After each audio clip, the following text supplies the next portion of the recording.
Shalom.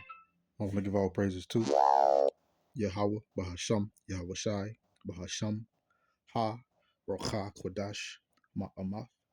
Double honors to the elder apostles of GMS and their elders. Double honors to my elder apostle, Aharawan Banya Sharal of the Lions Den Camp here in Jacksonville, Florida. Shalom to the sincere Akim, pushing his truth and sincerity around the four corners of this earth. I'm Nakar Harab Banya Sharal, coming out of the Lions Den Camp of Yasharala here in Jacksonville, Florida. Now today I'll be coming out a lesson. And it's a video, and I'm gonna play this video, and then I'm gonna get a few scriptures.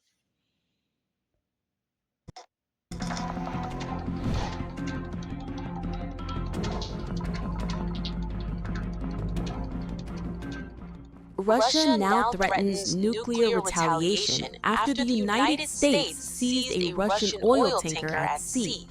What began as a sanctions enforcement operation is now triggering dangerous escalation between two nuclear powers. So, what exactly happened, and how close is this to spiraling out of control? Let's break it down.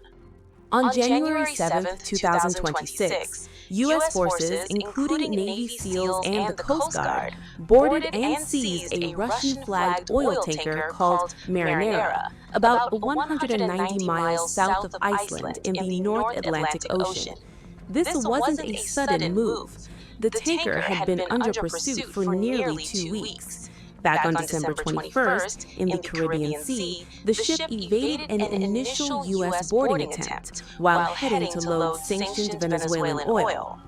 According to U.S. officials, this ship was part of a so-called shadow fleet, vessels accused of secretly moving oil for Russia, Iran, and Venezuela in violation of U.S. sanctions.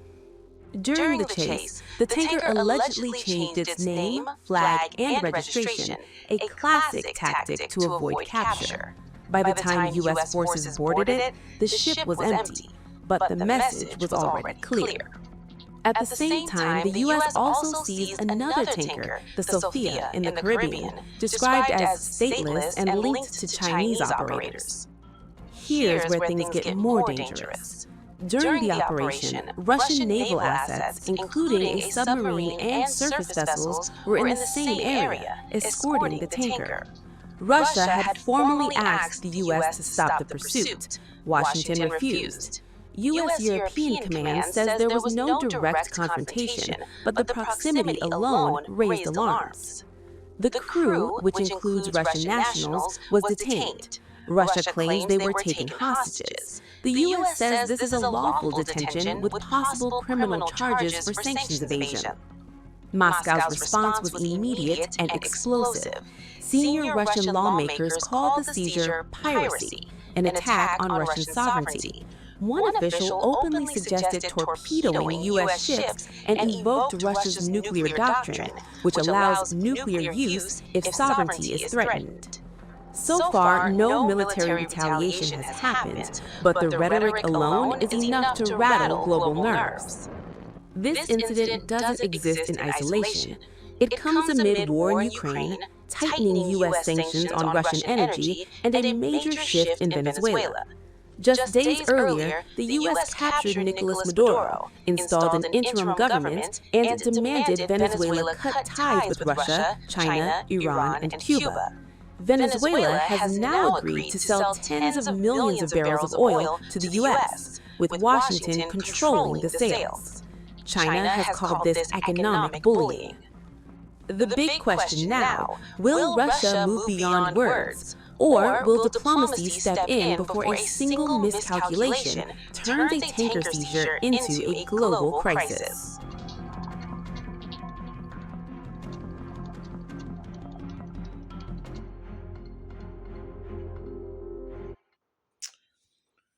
So, there you have it. And this was put in the group chat by the Bishop Kanak of this camp, maybe about a day ago, and what we're seeing is the cusp of we'll say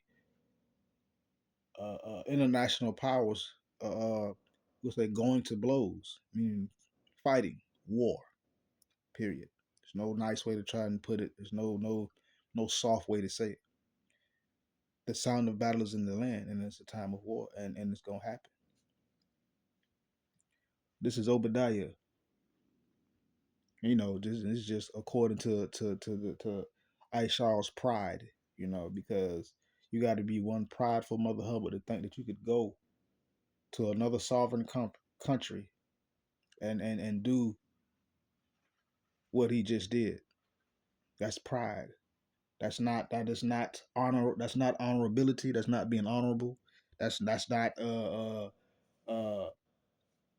being a guard or a help. That's just straight pride and disrespect, which this devil thrives on. It's like his lifeblood. He can't get right or act right unless he's done something in the earth. I just got a few scriptures, and then I'm gonna end it. This is Obadiah. Start at the top. This is the vision of Obadiah. Thus saith the Lord Yahweh, power, concerning Edom. We have heard a rumor from the Lord Yahweh, and an ambassador is sent among the heathen. Arise ye, let us rise up against her in battle. So this is what the Heavenly Father purpose is against Adawam.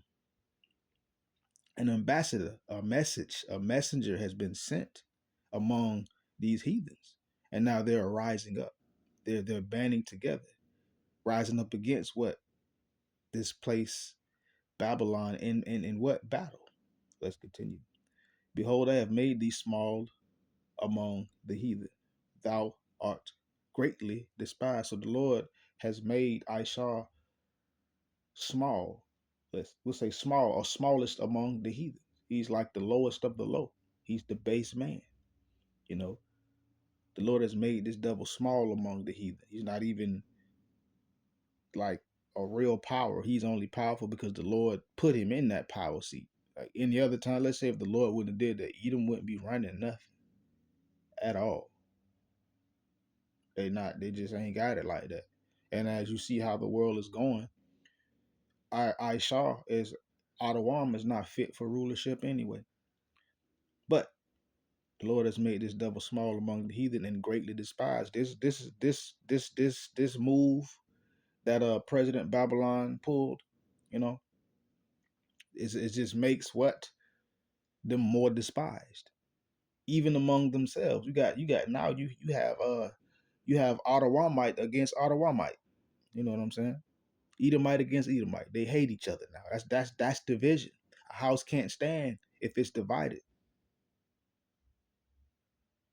A kingdom can't last if it's divided amongst itself. It hath an ending, and that ending is that fall, destruction. Verse 3, it says, the pride of thine heart has deceived thee, thou that dwellest in the clefts of the rock, whose habitation is high, that saith in his heart, who shall bring me down to the ground? And that's what's going on. The pride of this devil's heart has deceived them. You got to be very proudful to think that, again, that you could go into another sovereign country, take the leader from that country, and drum up charges upon them. That's I'm stuttering. I ain't really got nothing to say for it. That's just pride, man. And you got to be so deceived by your own pride to even do that, to think there is no consequences for what for your actions. That's the pride of this devil. It has deceived them. Of course, this devil at the time, it says, dwelleth in the clefts of the rock. At one time, they was living on a plateau, when they couldn't really be attacked. So they was like, oh, well, we're all that because can't nobody attack us. Well, guess what? That same plateau is Babylon, big Satan, that same plateau. And guess what? Thinking that can't nothing or no one come against this plateau. Can't come against big Satan or Babylon. This devil really thinks in his heart who's gonna bring him down. He really think that, oh, I can do whatever I want to do. I can go around the four corners of the earth and ain't nothing finna happen to me. And thinking like, well, who gonna stop me? Who gonna bring me down to the ground? Well, the Lord gonna stop you. Verse 4. It says, though thou exalt thyself as the eagle, though thou set thy nest among the stars, thence will I bring thee down, saith the Lord Yahweh, the Heavenly Father. So though this devil has exalted himself as the eagle, it became powerful, you know, in great authority, space stations and satellites and all that other stuff up there in the atmosphere, because he ain't reached the Shemayim's. He ain't in that. He's just up there in the atmosphere above Earth. That's about it. Though he set his nest among the stars and all lifted up, lofty, haughty, and lawful, the Lord says still what gonna bring him down. Because the Lord is the one that lifted him up. So the Lord is the one gonna bring him down. This devil didn't lift himself up under his own power. The Lord allowed this. The Heavenly Father Yahweh allowed this because this is part of prophecy. This is how the show, the play, the script goes. This is how the movie is playing out.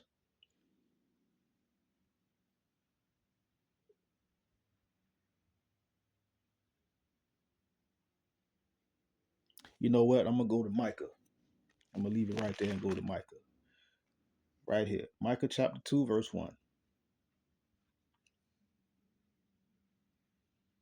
It says, woe to them that devise iniquity and work evil upon their beds. When the morning is light, they practice it because it is in the power of their hand. And before this seizure of this tanker, it was planned months in advance.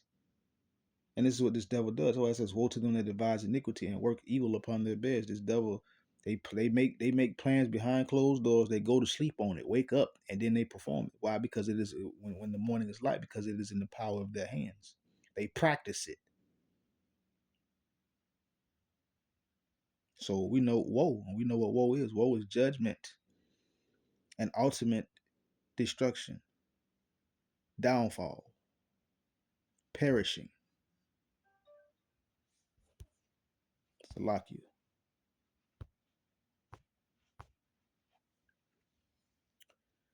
So let's continue. Let's see. Verse 2. It says, and they covet fields and take them by violence, and houses and take them away. So they oppress a man and his house, even a man and his heritage. So these devils, they covet things. This devil, he covet things. He want stuff that don't belong to him. It don't belong to him, but he coveting it. So okay, what he do? He go and take it. Why? With violence. People really don't understand when he went over there to Venezuela, that was bloodshed. Because I'm pretty sure that man is the president of that country. He has, we'll say, bodyguards, or he has a security force and or a militia protecting him. So there was bloodshed.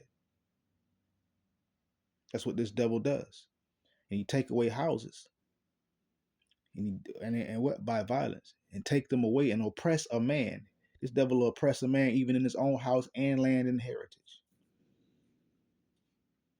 Because this devil thinking that he is the man.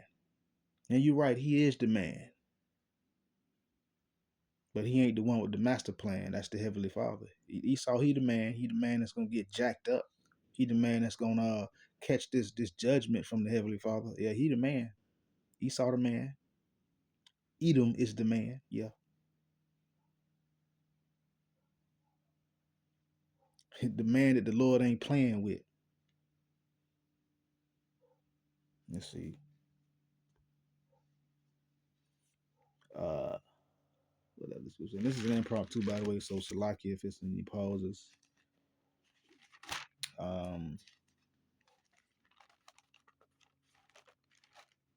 a minute, what's this? Okay, that's the last point. So I'm gonna go to it now.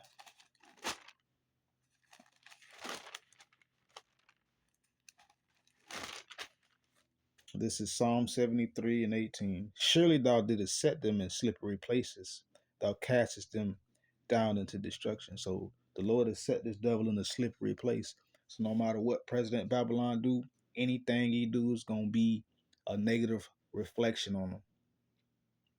And it's going to be a further, we'll say, slip or slide down that slippery slope closer to destruction, because the Lord has set this devil in slippery places. He set Edom in totality in slippery places.